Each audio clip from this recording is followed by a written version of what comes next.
Henry Kok from the Hong Kong Adventist Hospital in Stub Road. I basically specialize in the coronary health or the blood vessels in the heart, and I've been working in Australia, Singapore, and Canada, and finally now in Hong Kong. Heart health is very relevant because if you look at the commonest cause of death in Hong Kong, since 2012, heart disease is actually the third commonest cause of death, and stroke being after, so it's the fourth commonest cause of death. And if you look at the data globally, ischemic heart disease as an individual disease, right, is always the #1 cause of death. So that's why heart health is actually very important for everyone, especially in expats. Because expats actually has a lot of stress in their life. Now they come overseas to work in Hong Kong. The environment has changed. They themselves and their family member, husband and wife and kids, you see. So change in working environment, change in housing, and change in even schools for kids, right? Everyone get a lot of stress. You have to readjust yourself. This stress level, it is a very important risk factor for heart disease, in fact. It's very important to know your risk level or risk status because it is basically the cause of heart disease and stroke, right? So we know that heart disease and stroke are preventable. They're largely preventable. And nowadays we have identified more than 20 risk factors or even causes of blood vessels diseases in general. Now, although some of them are not modifiable, such as your age and sex and your gene family history, but there are more than 10 of these risk factors are all modifiable and can be controlled.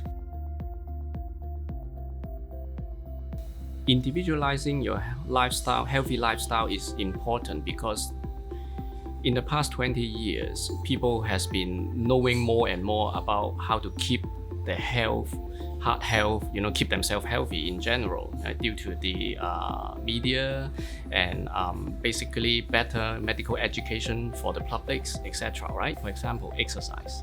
Now, if we know that if you don't do exercise at all, start doing exercise would be good for you. That is for certain, no doubt about it. But actually, some people, if they exercise, they love exercise so much, they can actually overdone it. If you overdo your exercise, the problem is you can still get heart attack.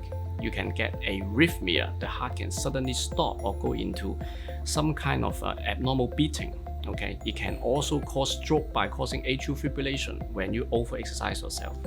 So it is very important to talk to your doctor, find out whether you're doing enough exercise, not enough exercise, or too much exercise. Another thing is egg yolk, okay, or egg. People think that every day they can eat one egg. Now it really depends on who you are. That's why I said individualize. Now if you already know you have some kind of risk factor going on, or if you have high cholesterol, you really need to calculate how much cholesterol that you can take in one day. But for adults and for middle-aged people and for expats who's under stress, or for people who already have cholesterol problems or diabetes, they really need to be very careful and consult their doctor if they can, how much egg yolk if they can take.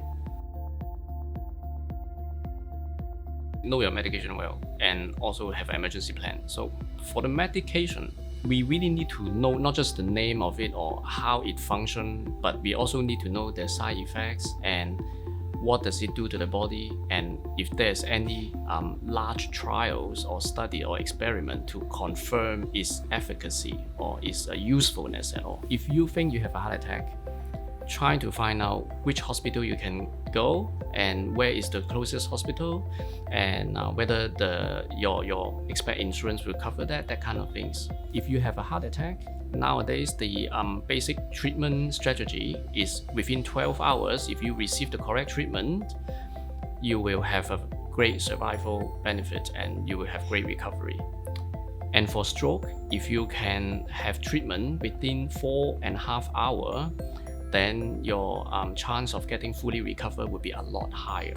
For example, in the middle of the night, you need to know where to go, okay? And try to find out first before you jump into a hospital, then realize that hospital doesn't provide that service, then it is not a very good idea.